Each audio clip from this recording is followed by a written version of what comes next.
Shalom. Selamat pagi saudara-saudara yang terkasih dalam Tuhan. Pada pagi hari ini kita berjumpa kembali di dalam acara Kultum, kuliah 7 menit mengenai seri misionaris. Hari ini kita akan berbicara tentang dua misionaris dari Jerman yang berjasa bagi negara kita Indonesia dan khususnya bagi teman-teman kita, saudara-saudara kita di Papua. Mereka lah pelopor-pelopor Injil yang pertama yang memberitakan Injil kepada saudara-saudara kita yang ada di Papua.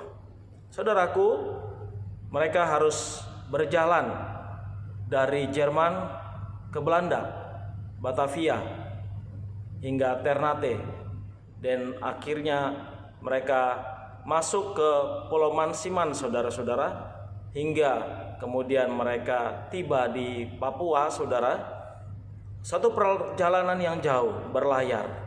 Saudara, Otto lahir pada 24 Januari 1827 dan meninggal pada 9 November 1862. Sementara Geisler, rekannya, kawannya, lahir pada 18 Februari 1830, saudara-saudara. Mereka adalah dua orang yang Tuhan berikan hati yang merasa kekeringan di negara asal mereka.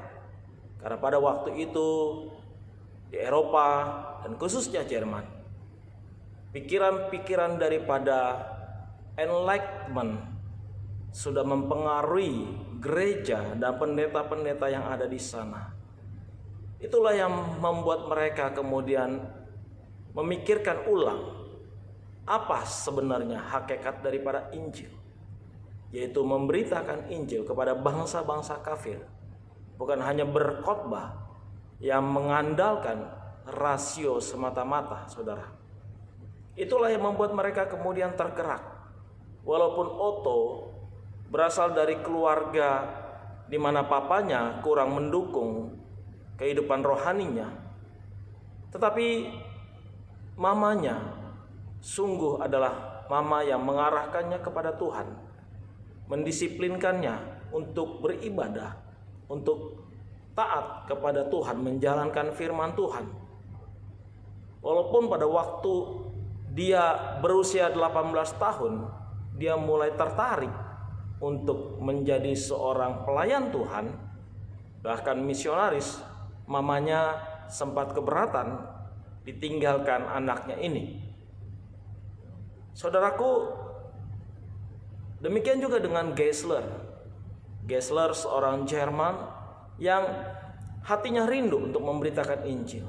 Dia melihat fenomena yang terjadi dengan gereja-gereja di Jerman membuatnya cukup apatis dengan perkembang daripada Enlightenment tersebut, saudara-saudara. Hingga pada usianya yang ke-14 tahun, dia mulai sudah tergerak untuk belajar kekristenan lebih sungguh lagi.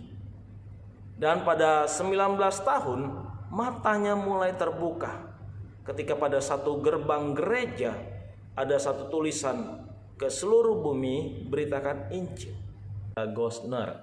Pendeta Gosner ini memiliki beban memberitakan Injil kepada bangsa-bangsa kafir, dan mereka dilatih di tempat kediamannya.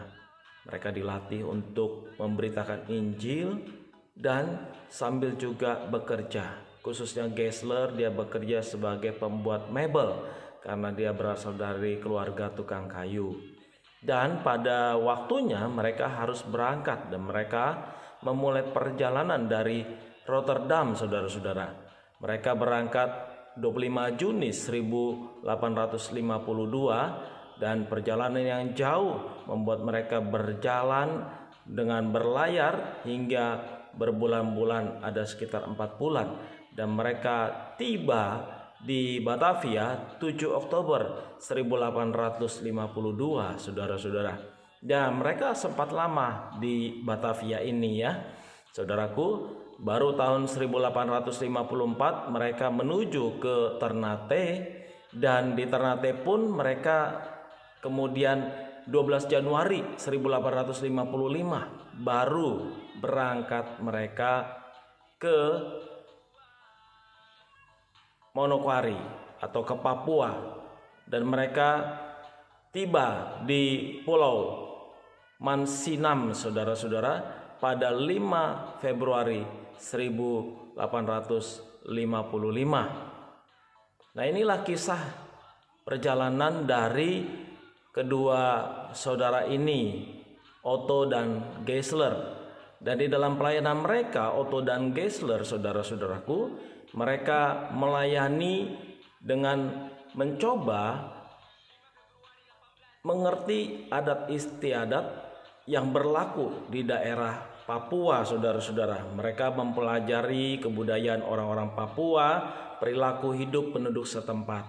Selain itu, mereka juga memberitakan Injil dan juga membuka sekolah untuk mendidik anak-anak yang ada di Papua, di Pulau Mansinam itu tahun 1857, saudara-saudara.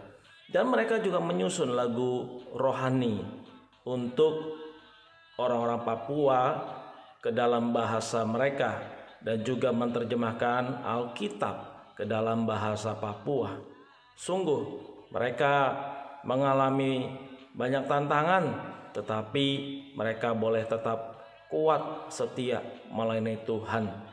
Bersyukur ada orang-orang demikian yang dipanggil oleh Allah, dan mereka mau datang jauh-jauh untuk melayani kepada suku yang bisa dikatakan terabaikan pada waktu itu di Papua.